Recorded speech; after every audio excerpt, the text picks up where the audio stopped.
So today we continue with our brand new class, Shemoneh Perakim. And we start with Sefer Shmiras Haloshon, and the topic today is equal to all. And it says the Talmud Yerushalmi Peah 1:1 said that the reward for studying the Torah is equivalent to all of the other mitzvahs combined. And the punishment for speaking Lashon Hara is equivalent to all of the other sins combined. Thus, the antithesis of the Torah study, the greatest of the mitzvahs, is Lashon Hara. Their respective primacy can be explained as follows. Before we go as follows. So first, before we go to explanation, we have to understand the statements. So the biggest mitzvah ever a person can do is to learn Torah. So all others, we must know, it's secondary. Even though some people say, no, but how about saving lives? Secondary. Torah comes first.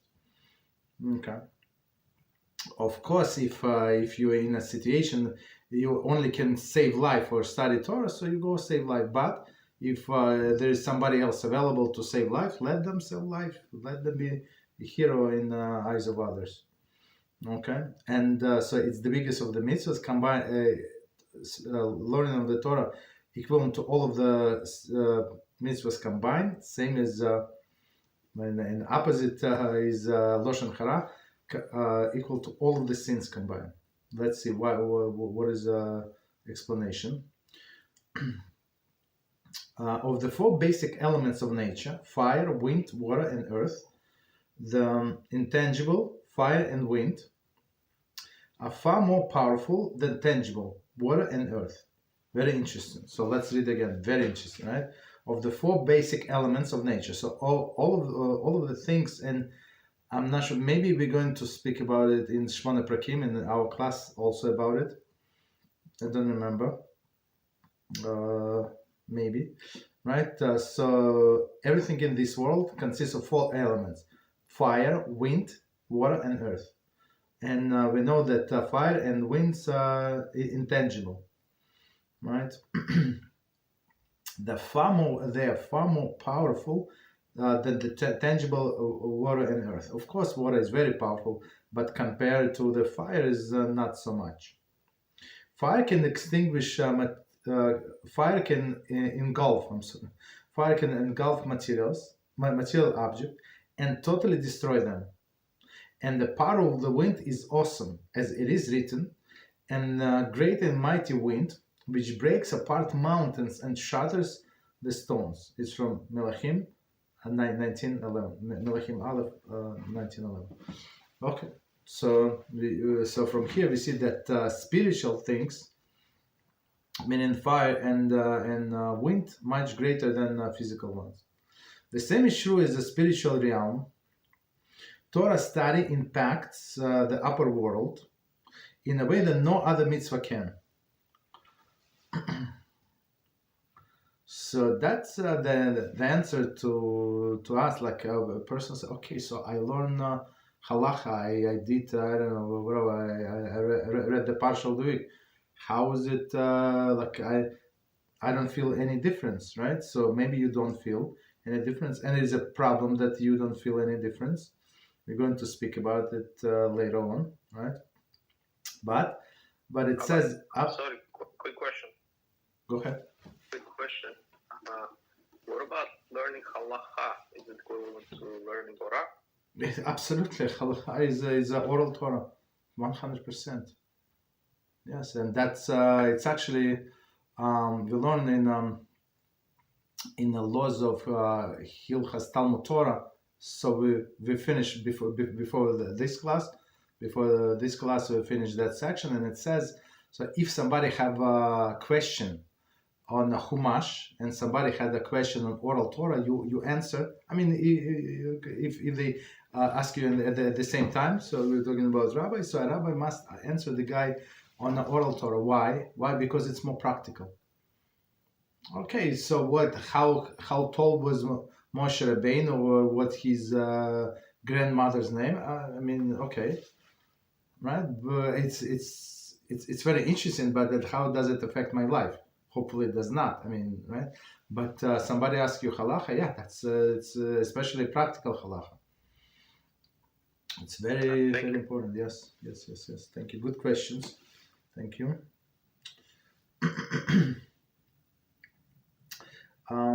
Okay, so basically, when a person learns Torah, he or she does not understand what's going on in the world, right? So words of the Torah fly up to Shammai, and then they see what to do with them, and then decree comes from Shammai to this world. Okay, I did not see what the message was. Can somebody please read what it says there? Apologize. It's on WhatsApp. Sorry. Okay, all right. No problem.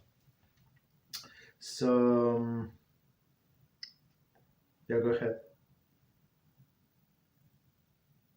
No. Okay. Somebody say that he's not able to come today. That was. Well, was not able to what? Someone is not able to come today. That was. Okay, all right. I apologize. Yes, thank you very much. Okay. This is because all the mitzvah are related to the physical. For example, to fulfill the mitzvah of tzitzis, right? One dons the garment, a material object, or a lulav is held as a physical act. Shofar must be blown, etc. So all other mitzvahs, like so they compare the learning of the Torah. So it's not physical. So even the sound that we produce, and we must produce sound. So if person wants to get a good reward for learning Torah, you must learn out loud. Why? Because all of your senses are going to get rewarded, not only eyes, right? But also your mouth and your ears, right? So it's all of the elements get rewarded when you learn out loud. Torah study, however, is performed through the power of speech, which essentially function of the soul, right? As Uncle says about Adam, the first man, he became a speaking soul. Okay. This is why the reward of the Torah study is equivalent to all of the other mitzvahs combined. So same as destructive power of wind and fire. The converse is true of sin. The spiritual damage caused by Lashon Hara is infinitely greater than the caused by the other transgression. Right, so when somebody said Lashon Hara about another person, now that person lost his job, and now the whole family suffers, and they go to all of the bad times. You understand why? Because of the one sentence, as Rabbi Reuven Shlita said. One guy just said about another guy to his boss, he's not the sharpest tool in a shed. That's it, and it was enough. And even this guy, they all giggle and laugh. But when time came to fire somebody, right? So he said, "Oh, I remember 5 years ago somebody said about this guy. Even though I never met him personally, I'm the big boss. But guess what? I think he must go." So because of this stupid comment, a person lost his job and his livelihood and everything. Okay. Because it is common through the power of speech, right? Okay. In effect, the upper spheres is awesome. The effect in upper spheres is awesome, right? The same as our words of Torah can go up, so this Lashon Hara is also going up. It's also words. Therefore, it is its punishment is equivalent to all of the other sins combined. So that's a good lesson for us. Okay. Any questions on what we said? Okay, no problem. So no questions. So okay, so we started in chapter 1 last time. I'm not going to repeat, but it's very, very intense. So that's why we go very slowly. Try to understand every sentence. So Rambam, he explained in the first chapter. So the topic is on soul and its powers. So he really discussing here all of the 5 powers of the soul. So it's same soul, but 5 powers. So continue from where we left off last time. So it's new paragraph. Elements that govern stimulation is a power that attracts or repels a person from an entity. The action this power will inspire are seeking, fleeing, and the appreciation of particular entity, and rejection of it, anger, desire, fear, courage, cruelty, mercy, love, hate, and many other emotional states. So let's try to understand this. Okay. So one more time this paragraph, and we try to understand, to explain and understand. The elements that govern stimulation. So it's one of the powers, right?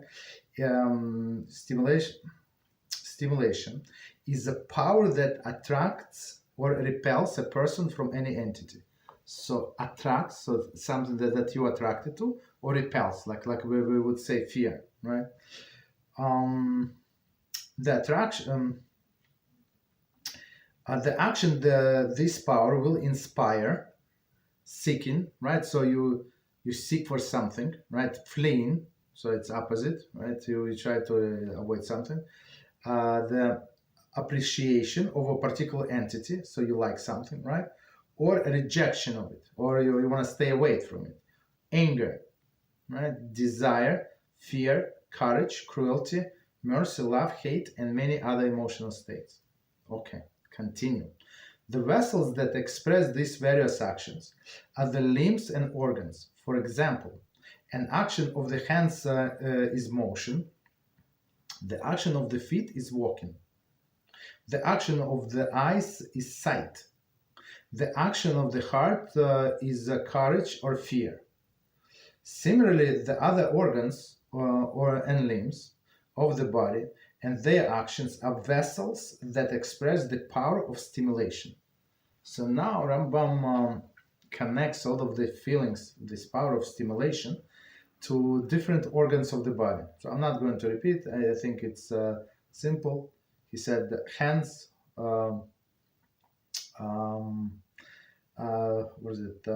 hands, feet, right, sight. Okay, so continue. Heart. Okay.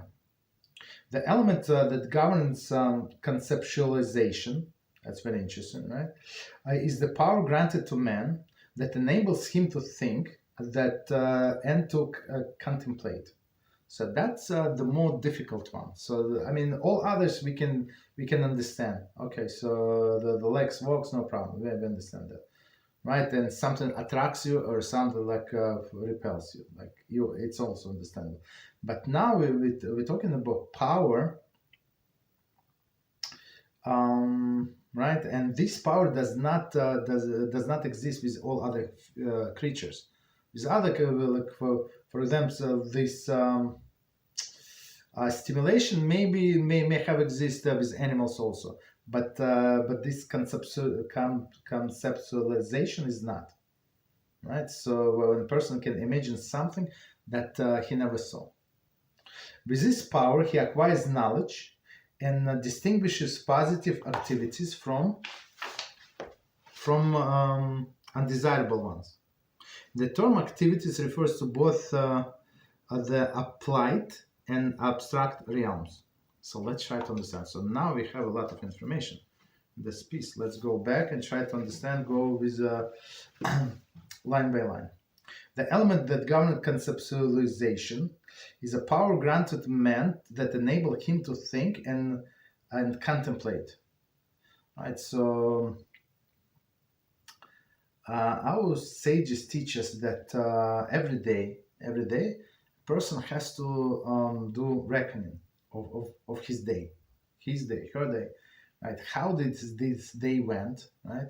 And they say that you have to analyze what was good, what was bad, what I have to work on, what I'm very proud of. For example, I withstood the test. Somebody told me not to do, and I knew it's a good thing just to keep away, and that's what I did. You understand? So next time I should do the same. Or opposite, I slept and I said Lashon Hara, for example. Because why? Because I was in a company of such a person, right? So this is the power of contemplation. Person must contemplate, right? And conceptualization is is a thing where when we have to like imagine different scenarios, right? For example, life scenarios, and I don't want to be in that scenario. That's what would be one of the examples, right? Continue. With this power, he acquires the knowledge and distinguish positive activities from negative, for undesirable ones.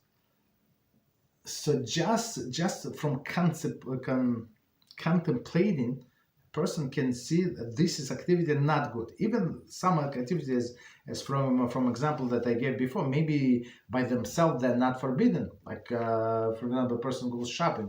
It's not forbidden to go shopping, but shopping at this time when everybody, all of these not dressed people are there at this specific time, so it's not good. So somebody like I don't know decided to go shopping on Sunday afternoon, like in a summer. So it's not normal. I mean, that's when people go shopping, but not us, right? So that's what we must understand, right? Continue.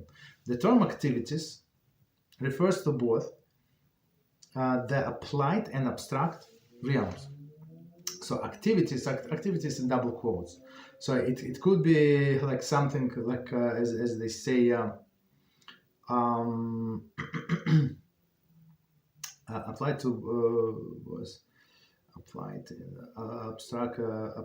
and abstract realms. So abstract is something like that is not there. It's not. It's only in our imagination, right? In our imagination, but we can foresee what is going to happen.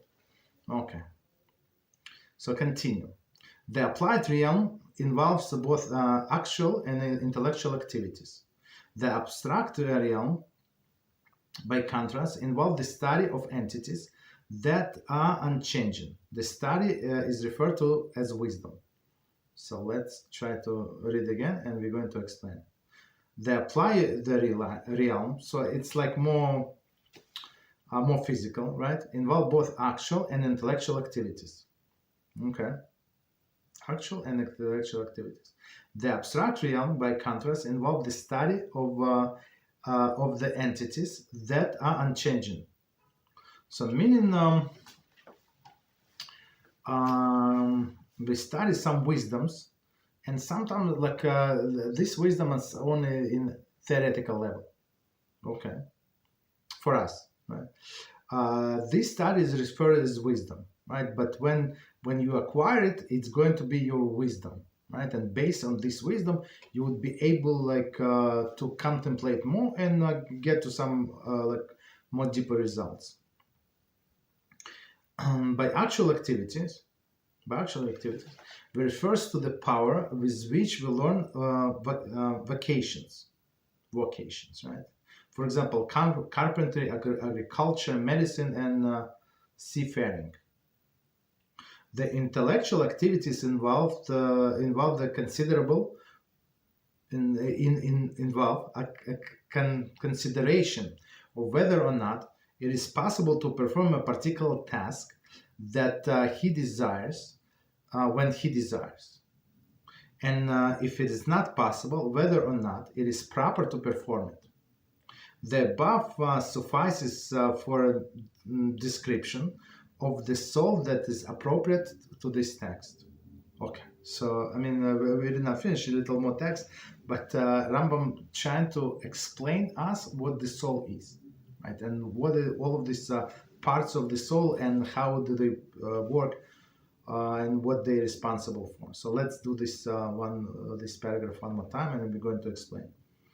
By actual activities, we refer to the power with which we learn vocations. So actual activities, as we said, it's more on a practical level, more tangible, right? So you learn vocations, carpentry. So on one hand, maybe like to today when you go like tech school, they're going to explain you how to do this and that, and like in a classroom with the pictures, with diagrams, with the textbooks, and it's going to be more on theoretical level, right? But then you're going to have on a practical level, you're going to go to a shop and try to do it yourself, right? So it's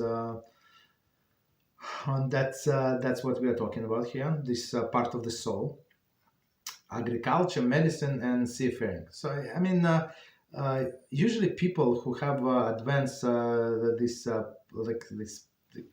power of the soul, it does not matter like what vocation, what field they can go to. Usually people, many people who talented in one field, they can perform as good in another field. They just need to learn it. So just because, why? Because it's a special part of the soul that can acquire wisdom, and wisdom is universal, can be applied to anything. Continue.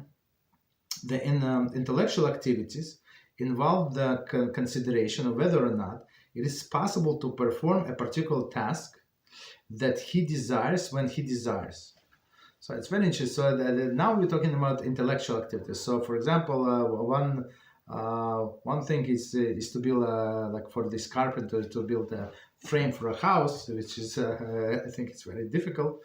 But another thing is for this architect to draw it's on a piece of paper. So he has this imagination, right? Imagination, and he has this all of the calculation how it's going to be. So it's more on intellectual, on a spiritual level, but it's very deep. And if it is possible, whether or not it is proper to perform it, right? So and if we're talking about this architect, is it good, not good to put the column here and pipes there? So in his mind, he can calculate, is it good or not good.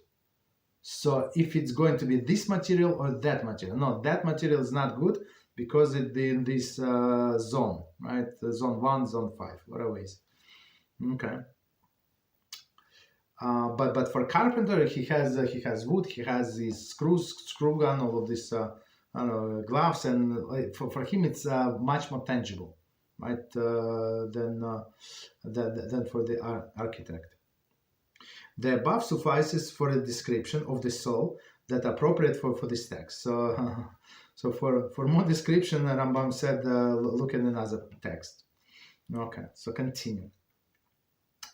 Now that this one soul, whose powers and elements have been described above, can be compared to matter, for which intellect serves as a form. We're going to see. When the soul is not given form through intellect, it will be as if the preparation of the soul to receive a form was for a knot, and that is existence will lack substance. So let's read again. There is one commentary. So we'll see like why the soul need to be in some form. So we always say that the body of the person is a container for the soul. So why does it have to be like a body special shape if the soul is shapeless, right? So why is that? So let's see. This paragraph is commentaries, and we try to explain. Now that this one soul, whose power and elements have been described above, so all of these 5 elements we combine, of course they combine into one, can be compared to matter, for which intellect serves as a form. What does it mean? So these 5 elements of the soul, right? And it's one entity. So they compare to intellect serves as a form. What does it mean? Commentary. In this context, it is worthwhile to refer to Rambam's statement Hilchas Yisodei HaTorah, chapter 4 and Halachos 8 and 9. So we never learn it because it's not very applicable to what we do in our classes here. But it's very, very interesting. Somebody who will like all of this deep stuff, but not instead of halacha, but like on the side. So it's very, very interesting. So now we're going to Hilchos Yesodei Chatara, chapter 4, halacha 8 and 9. The soul of all flesh is a form which was given by God. Right? The soul of all flesh is a form what was given to God by God. Okay. Continue. So it doesn't matter. All of the entities that have soul, they have it was given by God, and it's without measure. Okay, continue. The extra dimension that is found in the soul of man is a form of man that is perfect in its knowledge. Okay, so it's like extra dimension. So even though we say that there is no dimension, right? But in some sense, in a spiritual sense, there is extra dimension, extra part, right? Of the soul of the man is a form of a man that is perfect in its knowledge. Okay. Concerning this form, the Torah states in Bereshit 1:26, "Let us make man in our image, in our likeness." Right? What does it mean? Granting man a form that knows and comprehends idea that is not material. So that's advantage of the. Yeah, go ahead. Any questions? Or could you put yourself on mute, please?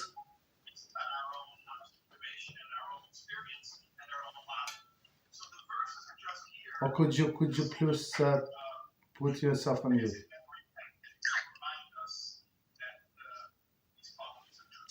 Okay. Sorry about that. Okay, thank you. All right, thank you very much. Okay, so let's continue. So HaShem said that let us make man in our image and our likeness. There is granted man a form that knows and comprehends idea that is not material. So, and that's why you can explain somebody like some concept, something like you saw and that person have never seen in his life, right? And this person is going to understand through the power of the soul, with this part of the soul. This verse does not refer to the form of the body perceived by the eye, or the soul found in all living flesh that allow it to eat, drink, and reproduce, feel, think, but rather to knowledge, for it is a form of the soul. So now we're going a little Kabbalistically. It's very interesting. So let's read again, and we're going to explain line by line. Very interesting. The verse does not refer to the form of the body, right? It's in our likeness, right? So when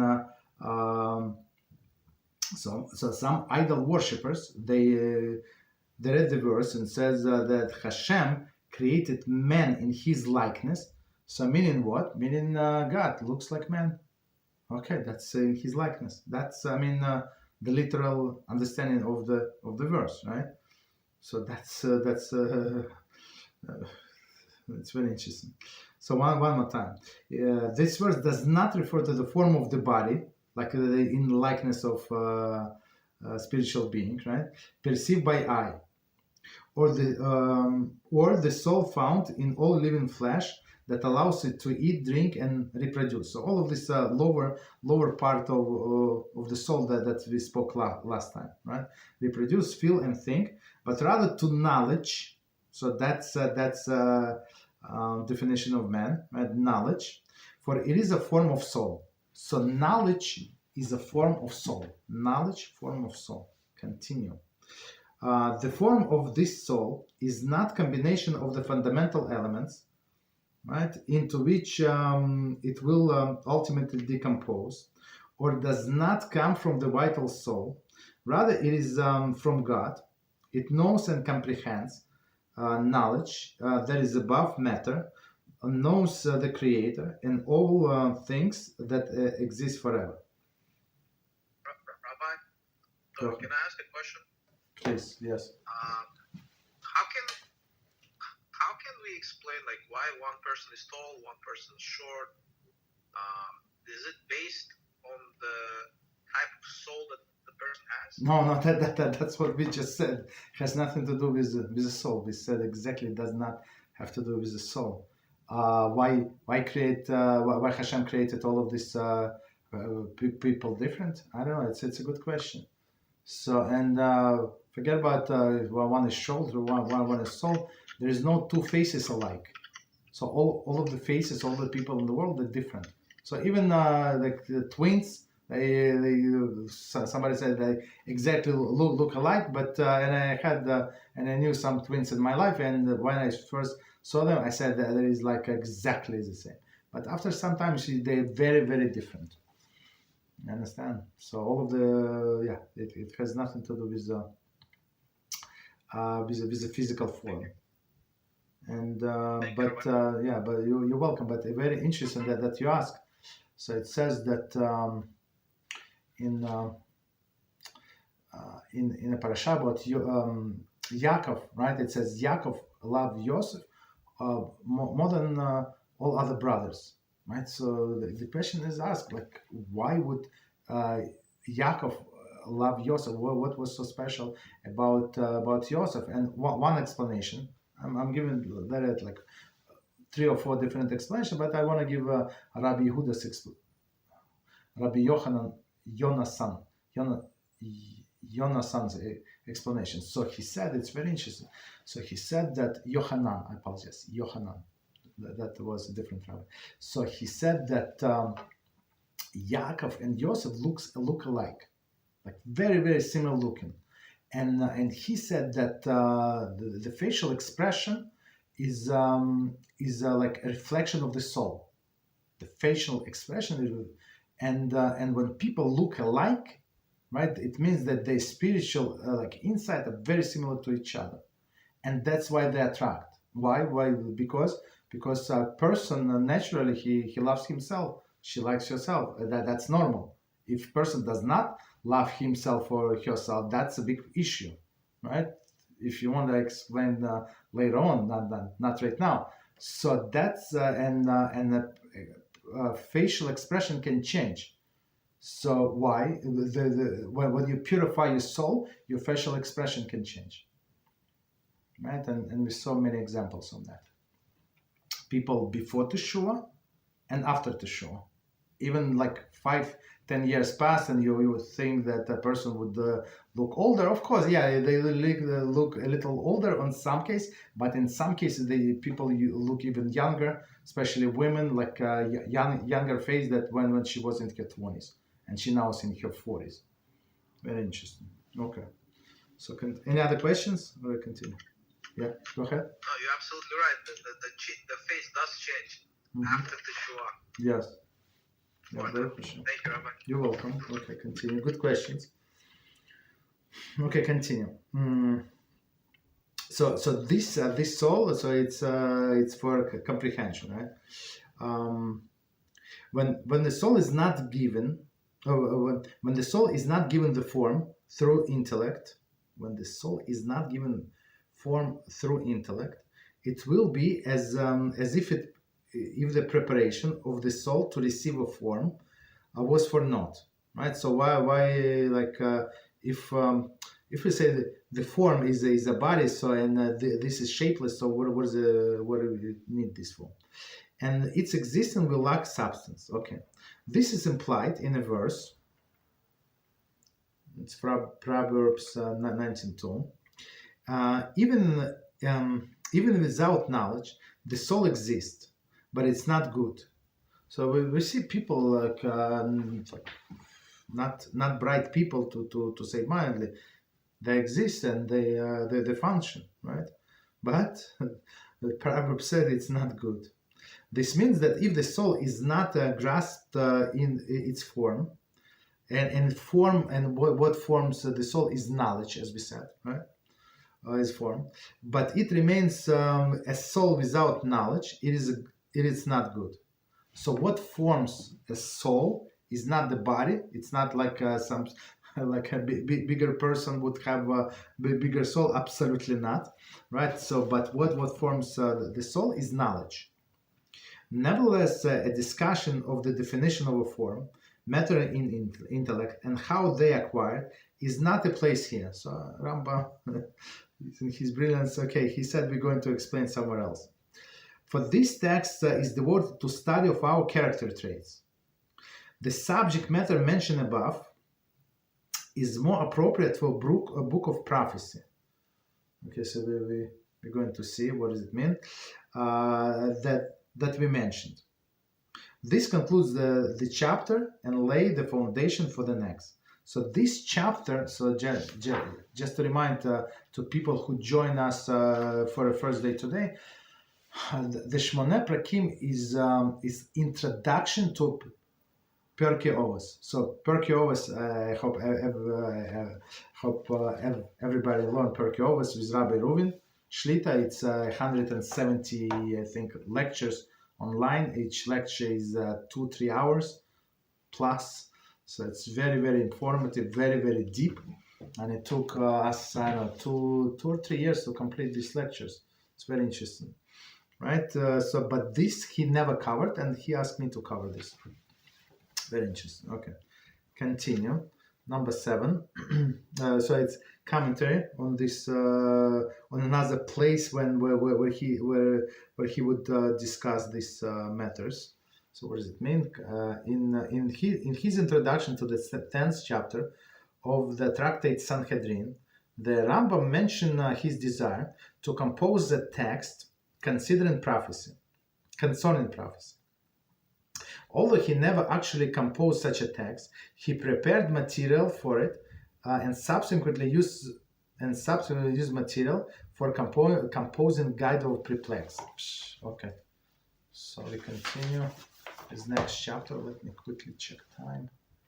Okay, we have time. So next chapter, chapter 2. It's very, very short. Any questions, you can stop me. Okay, chapter 2.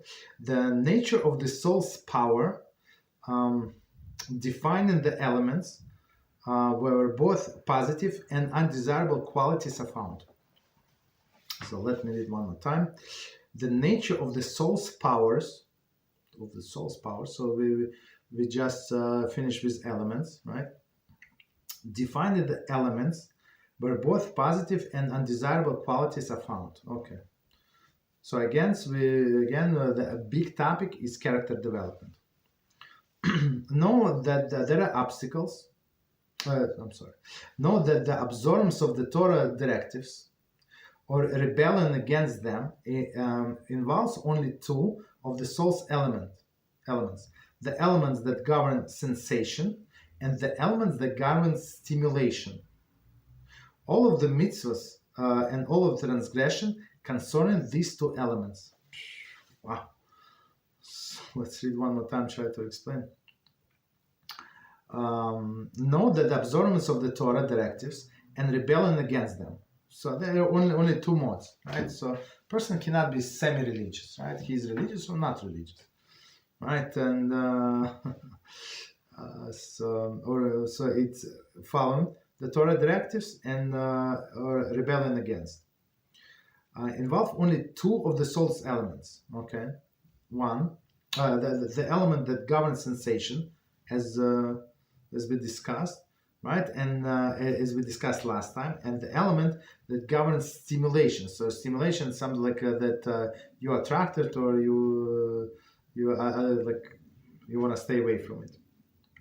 All of the mitzvahs that and all of the transgression concern these 2 elements.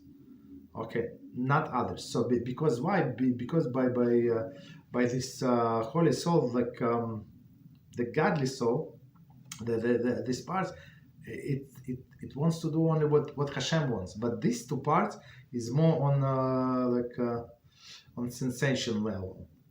Continue.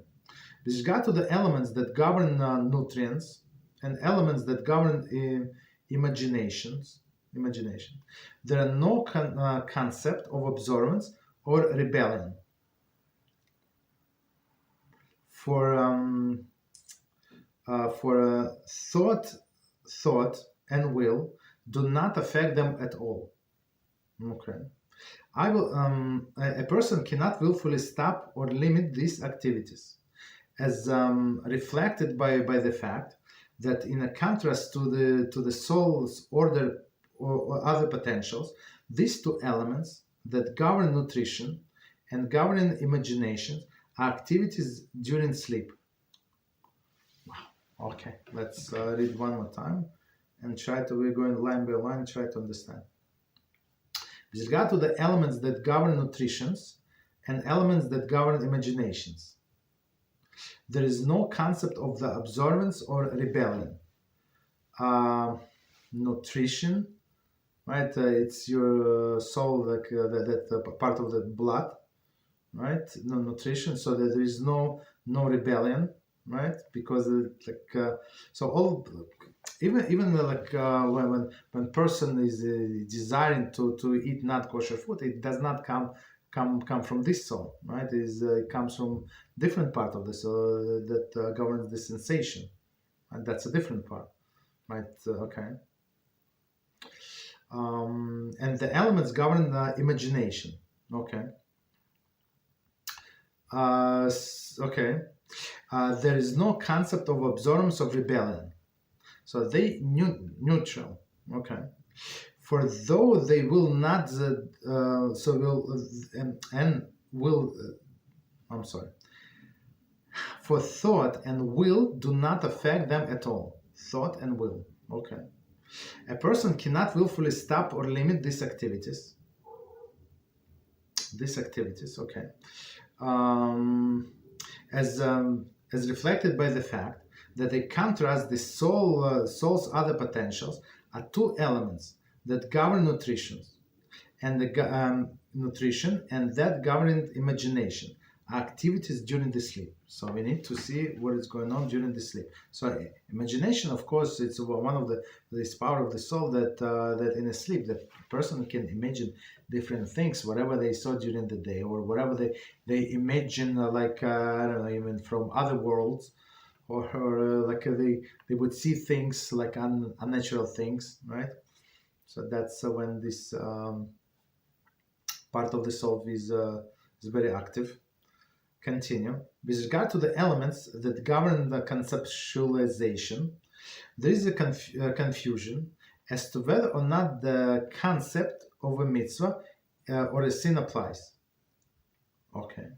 I maintain that it is possible to identify areas where the concept of the observance and rebellion, for example, a belief in defecting idea or the belief in a true idea, apply. There is, however, no need to associate with this element that one can refer to as a mitzvah or a sin.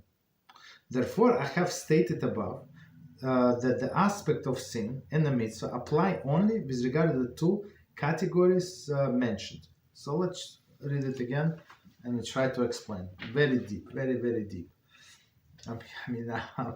Okay. So one more time. With regard to the elements that govern conceptualization, right? That you can derive some concepts, whether positive or negative, so you can understand things, right? There is confusion as to whether or not the concept of the mitzvah or a sin applies. Concept of the mitzvah or sin. So a person, meaning a person did not do anything yet, but in his mind, that's what he wants to do, right? Or does not want to do. I maintain that it is possible to identify areas where the concept of the observance and rebellion, for example, the belief of the defective idea, belief in defective idea, or belief in a true idea apply. So it's hard to understand, but okay, so let's continue. There is, however, no deed associated with this element, so it's not, it's only in our imagination, right? That one can refer to the mitzvah or a sin. So even though it's sometimes there is expression and people will say there is a sinful thought, right? It is true, there is such an expression, but but a person cannot be held like accountable for just for a thought. So if this thought did not materialize, yeah, there is no problem. I mean, after the fact. But if it materializes, yeah, the person is going to be guilty. Therefore, I have stated above that that the aspect of the sin and the mitzvah apply only with regard to the two categories mentioned. Okay, so Baruch Hashem. Continue. So maybe I'm going to repeat two elements. Just 1 second. What are they called? Elements that go sensation and stimulation. Only two elements. Man possesses two types of a positive virtue: intellectual virtues and ethical virtues. And conversely, two types of failings. The intellectual virtue relates to the element of conceptualization. They include A, wisdom. There is a knowledge of the immediate and distant causes for the entity that we are investigating. B, intellect. There is abstract thought. This is an innate quality. It refers to the basic comprehension of the idea. Acquiring the knowledge stems from it. Okay, we're going to explain all these things. This is not the place for detailed discussion of this issue. And the last one, clarify of understanding the ability to perceive concept immediately, or at least quickly. Okay. So let's do this piece from the beginning, and we're going to explain. Man possesses two positive virtues: intellectual virtues and ethical virtues. So these are two separate things, right? Intellectual virtue and ethical virtue, right? Okay. And conversely, two types of failings. So he does not say which ones. The intellectual virtues are related to the elements of conceptualization. They include intellectual virtue. A, wisdom. There is knowledge of the immediate and distant causes for an entity that we are investigating. So it's very interesting. So what is a wisdom? So the wisdom, it's a knowledge of immediate distant causes for an entity that we investigate. So you know how the things work. So you know that water is wet, right? And if you go outside and it's raining, so you're going to get wet. So this is wisdom, right? That person can draw the conclusion what is going to happen if I'm going to do that. So it's on a physical level, right? B, intellect. There is abstract thought. This is the innate quality. It refers to the basic comprehension of the idea. So basic comprehension of idea, as we said before, we gave this example. Your friend is describing something that you have never seen, and you can comprehend, you can imagine what he's talking about. Acquired knowledge stems from it. Okay, right? So, but many times in order to comprehend something, you must have like basic knowledge, and the more knowledge that you have, the easier for you to imagine things. This is not the place for the detailed discussion of this issue. Okay, continue. And C, clarifying and understanding the ability to perceive concept immediately or at least quickly. So clarity of understanding. So meaning the clarity of understanding when somebody is telling you things and you have like, even, okay, let's put it this way. We're talking about the way I see this. It's a new material. So you have never heard about these concepts before, whatever is it, right? But based on your knowledge, right, and let's say that the material was presented, it's in a very, very, very good comprehensible level, right? So it's clarity of understanding, like how fast you're going to understand and how clear you're going to understand what was said. Okay, so the failings associated with the power the failings associated with this power are the converse of this positive virtues. So, if person does not have this understanding and wisdom, he cannot predict what is going to happen if I'm going to do this and that. So that's, as we understand, it's all of the stems from a bad virtue, or they affect the bad virtues of the person because he or she does not see the consequences and does not understand the concept of it. Okay, so hopefully we're going to see finish this chapter right now.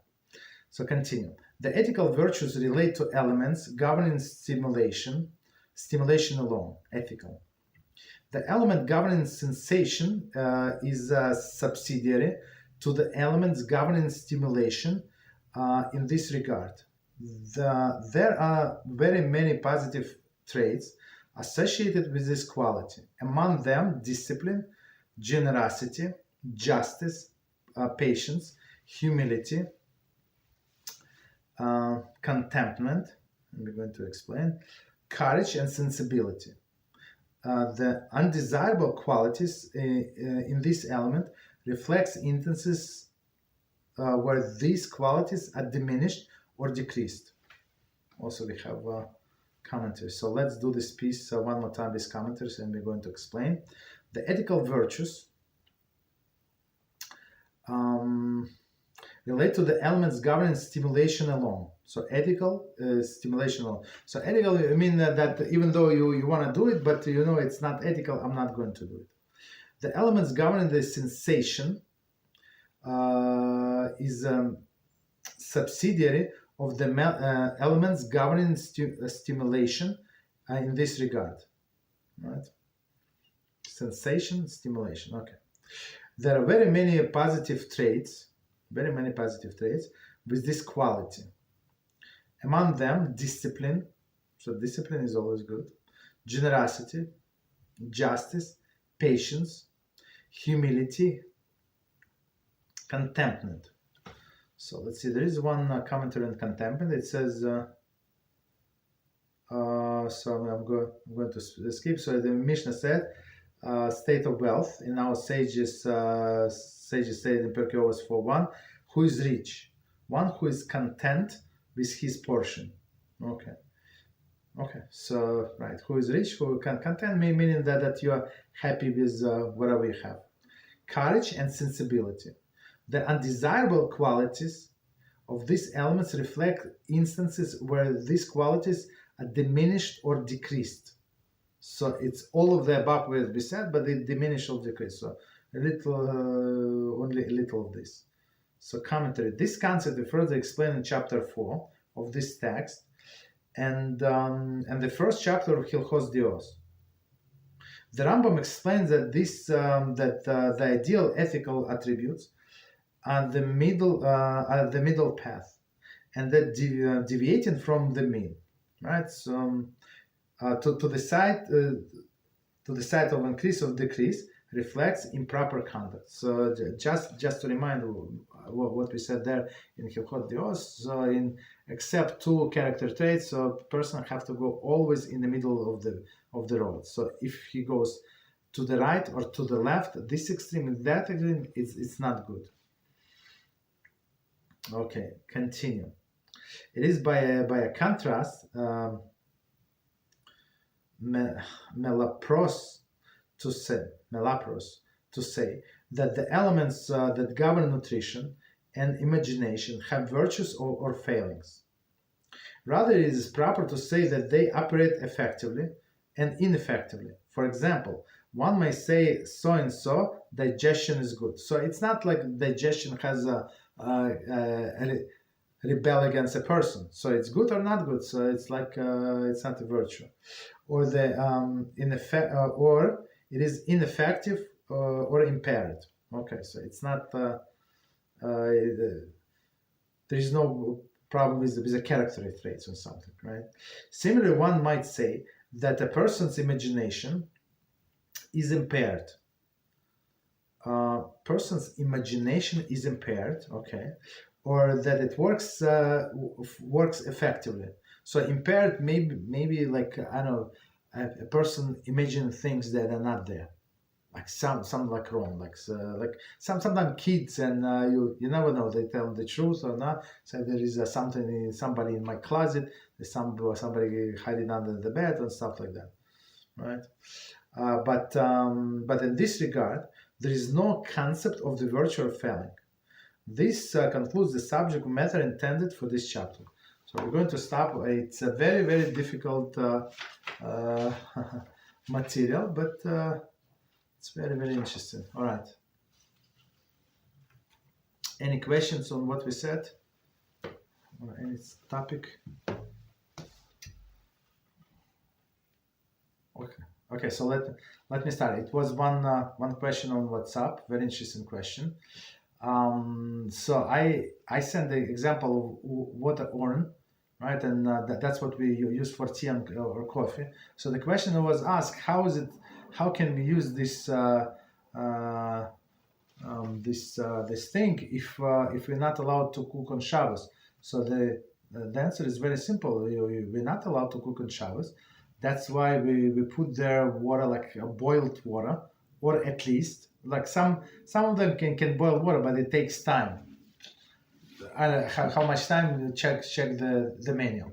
Maybe half an hour, maybe 20 minutes. So there is no problem even if you put cold water, right, into this thing, and like 30 minutes, like 40 minutes, or whatever minutes you need before Shabbos, and it boiled before Shabbos. There is no problem whatsoever. You like the water is cooked, so there is no cooking on Shabbos, and then you're not doing anything. It automatically keeps it warm. You're not doing absolutely anything wrong. So that's why it's allowed. It's not cooking. So cooking is something that was raw. Something that was raw, and you cook it. For example, it would apply to water as well. So you want to make yourself tea, right? So and you don't want to just warm up water a little, right? You want to like boil it. So it would be cooking.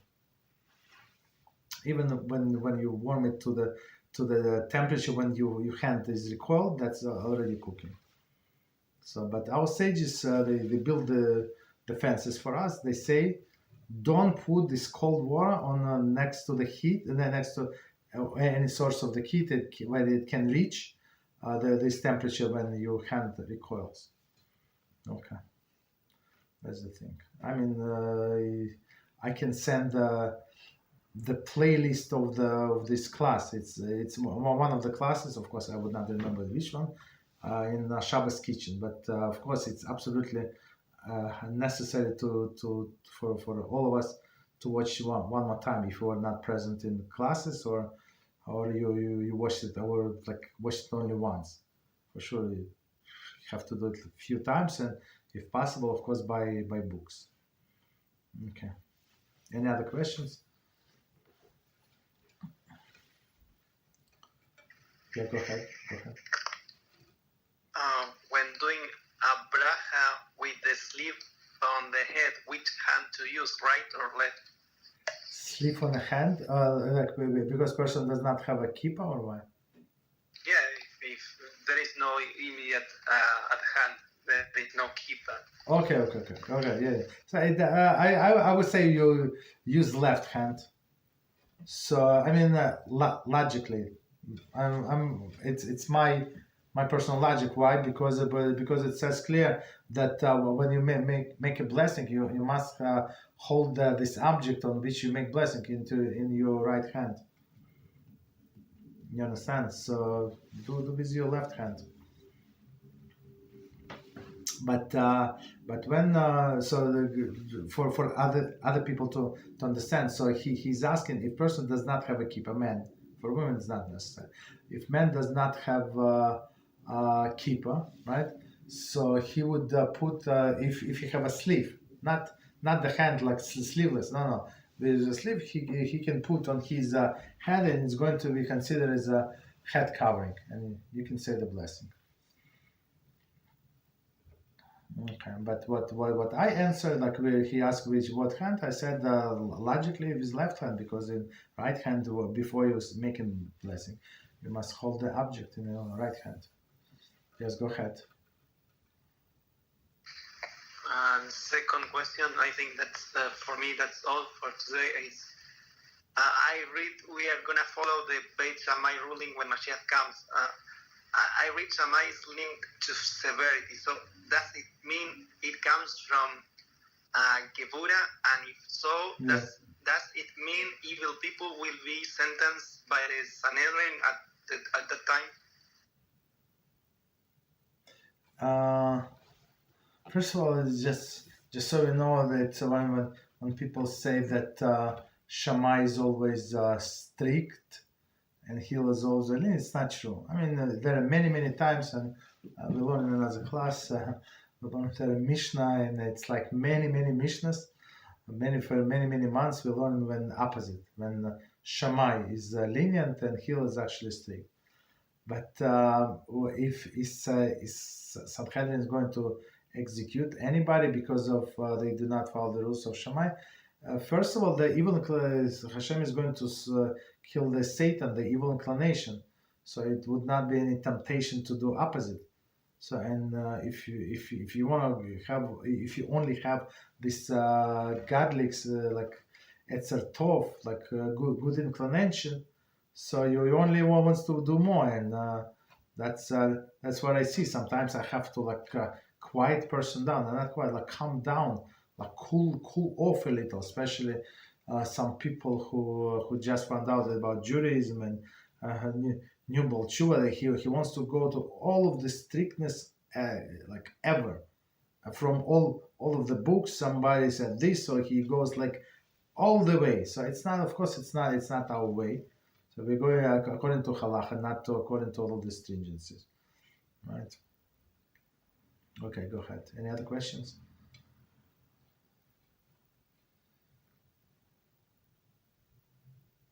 Okay, no questions, no problem. So we stop here, and tomorrow we're going to continue with our class Kosher Kitchen.